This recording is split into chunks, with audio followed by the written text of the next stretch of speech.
Today guys, you join us on the next 100 and you join me in an exciting day because we have new wedges, we have fresh wedges, and today I have brought out the Takomo Skyforger 56 degree, which we will unbox now. So today guys, we're talking about if you've got new wedges, if you've got new clubs, and if you've got new golf balls or a fresh golf ball, what should you expect around the green? If you want to chip the ball closer, if you want to chip more consistently, if you want to hit the ball closer on the green, then you need to think about not only what wedge do you have, what are you using, but also what kind of golf ball do you have and how that's going to react on the green. Again, here we can see we're at Woolley Park today and we're going to show you exactly what we mean. We've got two different golf balls down there. In recent weeks we've been talking about, do you need a three-piece urethane ball, do you need something like a Pro V1, or do you need something more like an AD 333 which Seed have in the SD15. And we'll see when we hit these chip shots how the ball will react differently. But there's one big thing that we need to discuss, which is spin. So guys, unboxed now, and again all the wrappers off there. We can see that we've got new grooves, we've got a new club there, new grip. We know exactly what we will see when you've maybe gone and tested some wedges. We're going to start to see that we might get a little bit more spin now. But here's a shot where we've got a big slope in the middle, and it's about thinking about, is this the right club? Are you using the right loft? Because how many times I see people go straight to their 56 or even their 60 here, and we'll see a shot just like this. Again, we've got an SD01 here, and we'll clip it off nicely.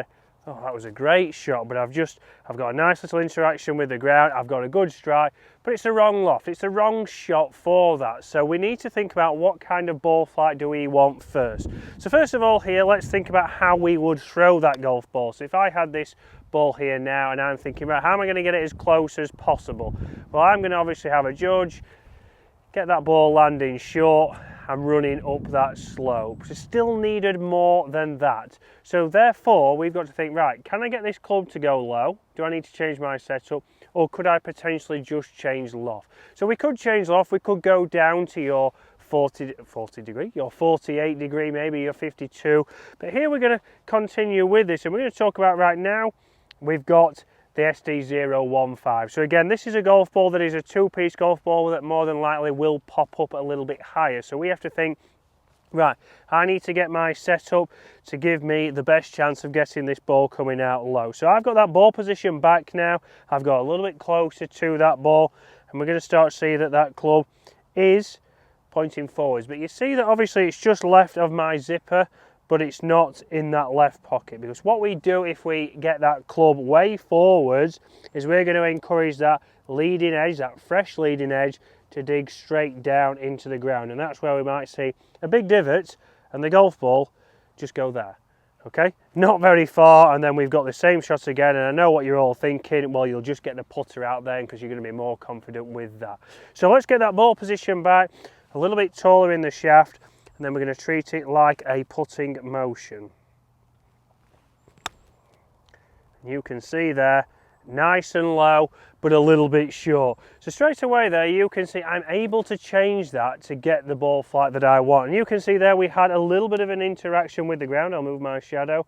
So you can see I'm still hitting down into that, but I'm not digging into the ground. So before we go to a short-sided shot, I'm going to play a couple more here and just show again how we can show the difference in golf balls. So this golf ball here is the SD01. Again, ball position back, try and get this coming out low.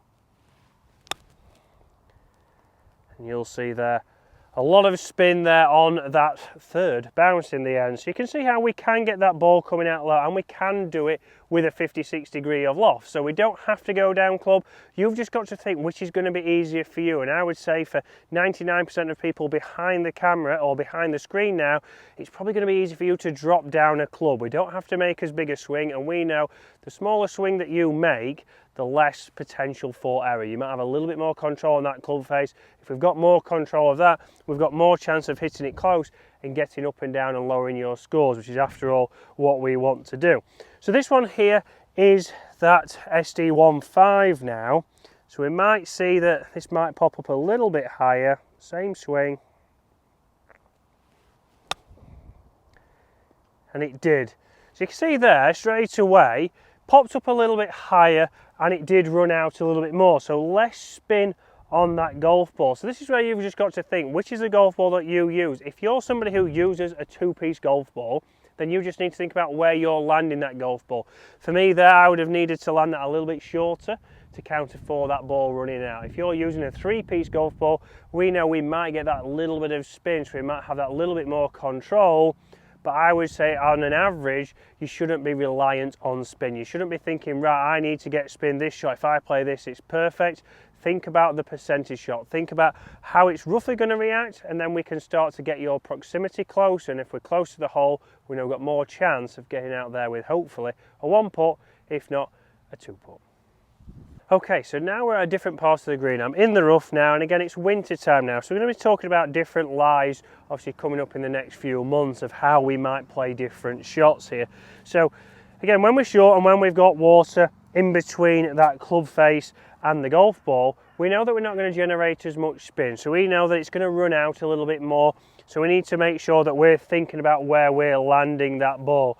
So again, here I would be looking from the fringe to around about here, to get that ball close to the hole. We don't want it to go too far, we don't want it to run away, so we've got to think about that. I'm not playing for spin here, so no matter which of these golf balls you had, let's say you had the SD01, this is similar to a Pro V1, we're not going to get as much spin anyway, because obviously the conditions aren't going to allow for that. So this is where you've just got to play those conditions and adjust accordingly. So yes, you might have brand new wedges, you might have a brand new golf ball, but we're still trying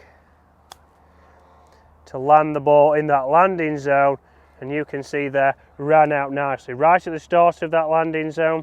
If we go again here, keep it nice and simple, you can see how those are nice and consistent. Those two were SD01s, this is an SD15, so we might see this pop up a little bit higher. We did, it landed and went a little bit further on the carry, but you see we still had that control. So guys, new wedges, you've got to think this winter you might be looking in the market for some new wedges. You need to make sure that you know exactly what you're doing in the winter, but also going back into the summer. How are you going to use it? How do you set up? And also what golf ball's best going to complement you to be able to chip the ball closer and lower your scores. That's the next 100, guys, and make sure you go over to James Robinson's channel to check us out at Dunstanburgh Castle, a fantastic golf course up in Northumberland. And next week we're going down south and we're going to Devon.